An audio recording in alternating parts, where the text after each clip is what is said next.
Right, hello again. You're watching Rusty's Rustic Pantry.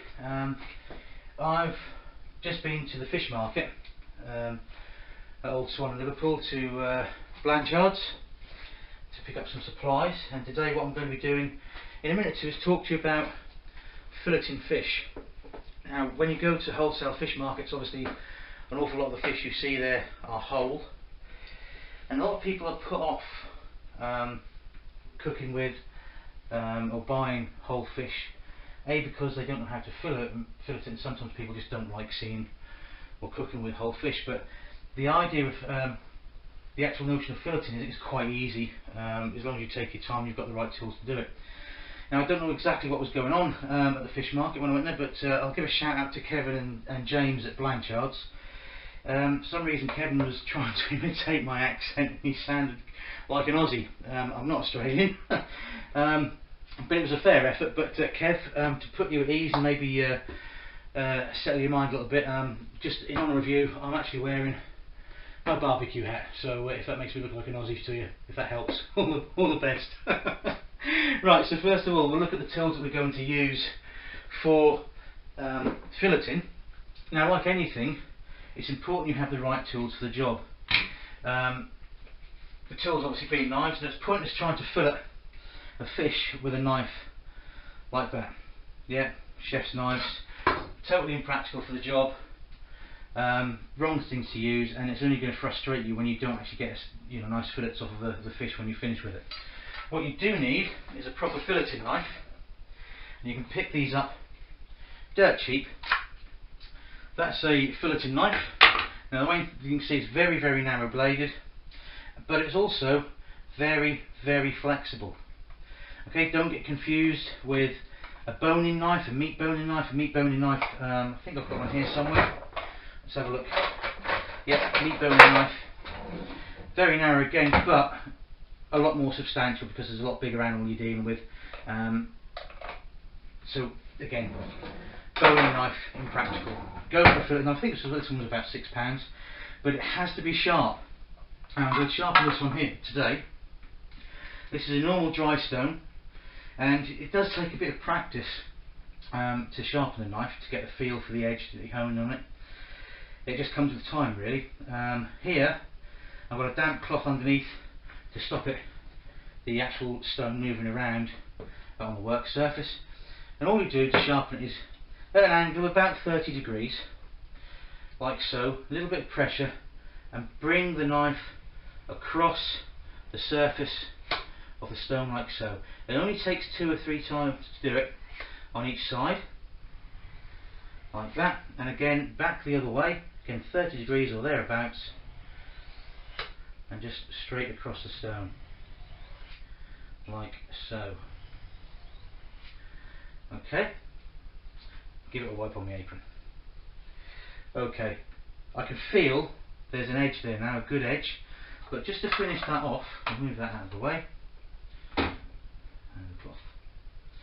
Just to finish that off, good quality butcher's steel, and again at about 30 degrees, just lightly across the metal, and that will remove any burring on that edge that you've just honed onto the knife. Okay, that is now razor sharp. That's ideal. I haven't got anything here to show you how sharp it is just to cut, but we'll show you on the fish in a second or two. Okay, just give this area a wipe over with some disinfectant. Again, food hygiene. Keep your surfaces clean, clean down with fresh cloths in between each thing that you do. Bear in mind we are dealing with raw fish here. Okay, right, and here is our turbot. Under that chopping board I'm going to put the damp cloth again. That aids with keeping everything in one place. Okay, right, turbot, lovely, lovely fish to cook, lovely fish to eat. Now, ideally we should get 4 nice fillets off of this, 2 from the dark side, 2 from the underbelly. Okay, first things first though, what I normally do is I take off the fins around the edge, and I use a pair of scissors to do that. These simply just get in the way when you come to actually remove the fillet from the edge. You'll probably see why in a minute or two. Just go around the edge there, you can hear it crunching through these bones, and by doing this, hopefully we'll eliminate any bones that come into play when we fillet off. Right the way around to the tail end. Okay, throw that away. Same for the other side. Oh, that's the dog trying to come in. Out, lay down. They never work with children and animals, they say. Okay.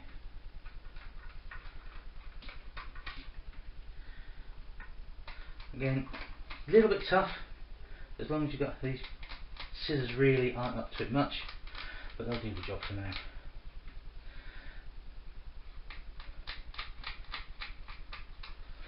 All the way around.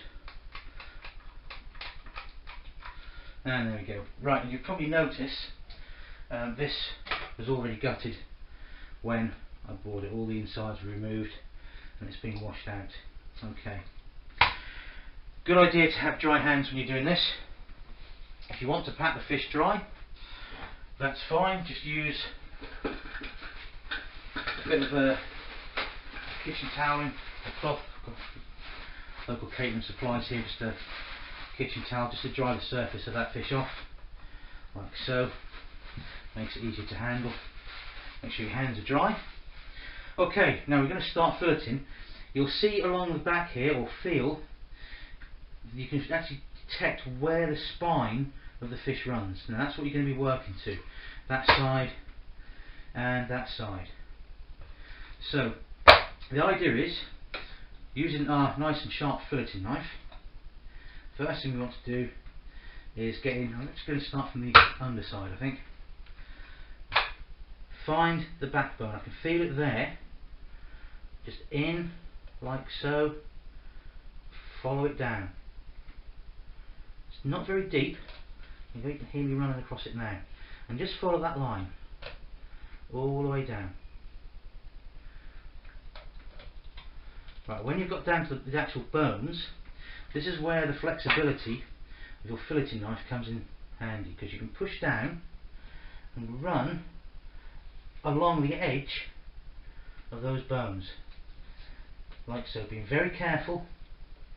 Remember, this knife is razor sharp. And I've already got to the end of the tail there, so we can take that bit off. And I don't know if you can see there, it's actually starting to peel away. So again, work back all the way up as far as you can to this heavy bone at the front here by the gills. You can run this whole fillet off the bone like so. Now the guys in the fish shops make this look an awful lot easier, but just take your time, don't rush it, and the rewards will be evident in a couple of seconds when this comes off. I'm just going to cut around that heavy bone up to there. As you can see, I've followed the bone sort of like the head and the gill plate. Again, from there, run it down all the way to where you cut the fins off. And there I go. So I'm not a master at this, but here comes one fillet. Just trim it off from that edge, and there we go, one fillet. And you can see there, right up against the bones. Let me put this over here on a plate out of the way.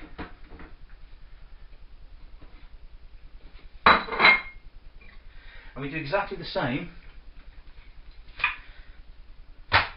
for this side. Find the backbone where you worked up to before. You can cut down it like so. Between times you can just tweak the knife if you want to.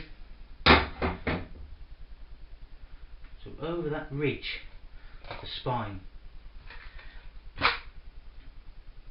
so. You can see the backbone ridge, and just gently follow it along with the tip of your knife. Again, with these knives being so flexible, you do have to be very careful with them. Again, right up to that bone plate and that fin. Okay. So working away from us now.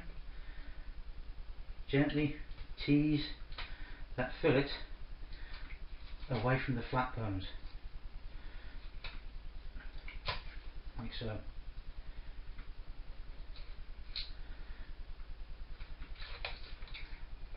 we go. Again, just take your time.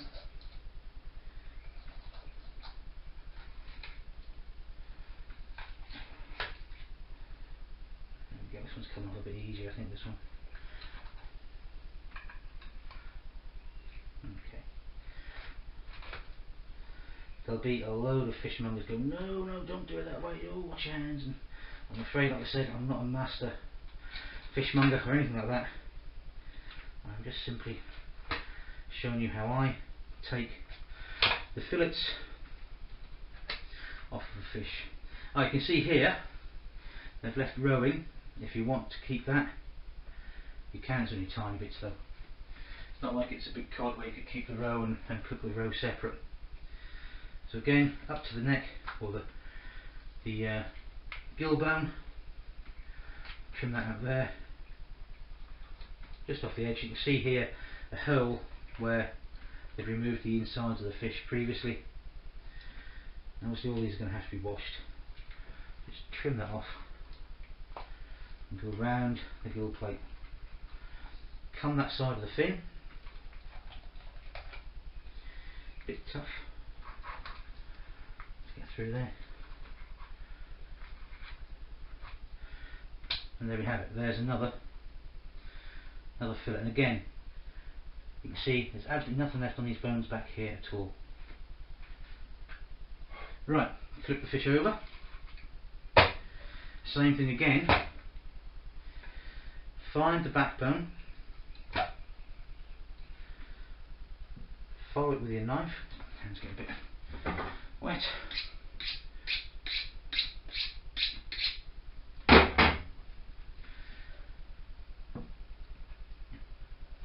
we go. Lovely. Right up to that fin there.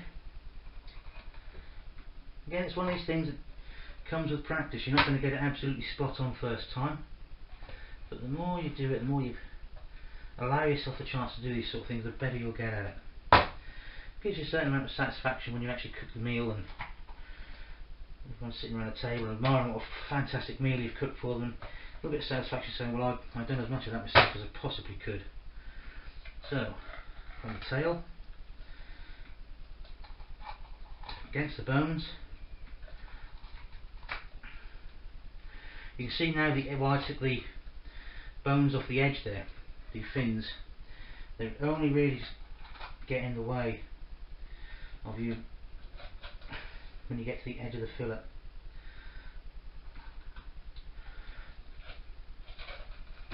Nice meaty fillets coming off this one, its back, or the top should I say.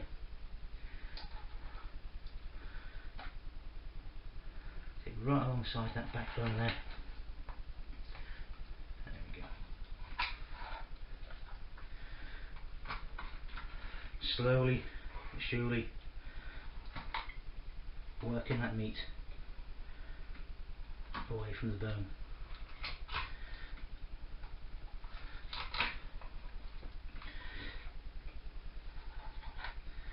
Again, the tough bit gets to the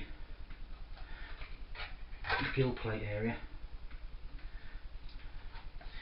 I'm just going to cut through the edge there, just along the top of the spine there.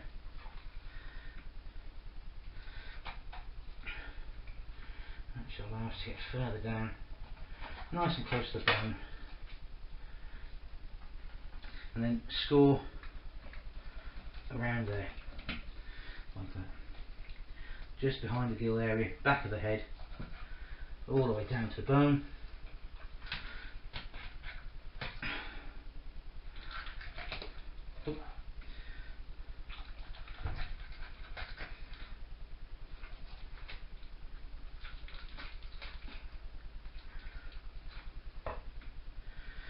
we have it, another fillet minus a little bit that flew off the knife, that kind of rubbish. Again, not perfect, but not bad. Okay, so that's 3. And the last one, again, exactly the same procedure. Down that side of the spine, find the actual spine bits that stick out upwards, like so. We're going to cut around this fin here.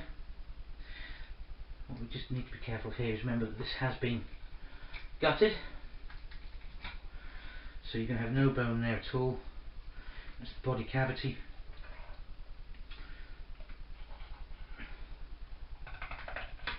And you can hear the knife run along those bones. Again, right close to there. Cut through that bit of the tail. Again, you can see where we're starting to peel the fish, the meat of the fish away from the bone. I'll turn around that way. Nice and tight in. There we go.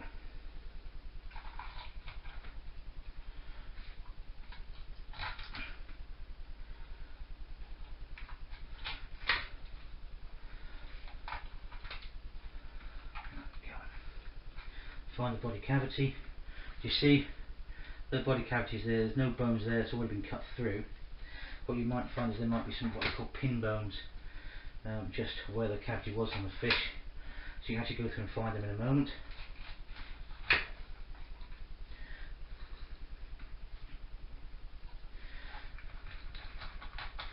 Nice and flat to the bone, and there we have it. Another piece of roe there, trim that out.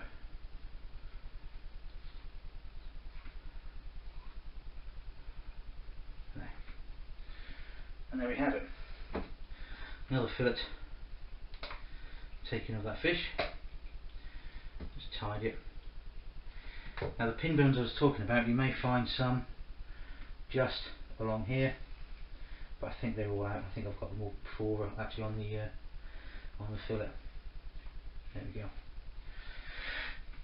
Now all that's left, just take that out, is the bones. You can see there, absolutely see-through, no waste on that whatsoever.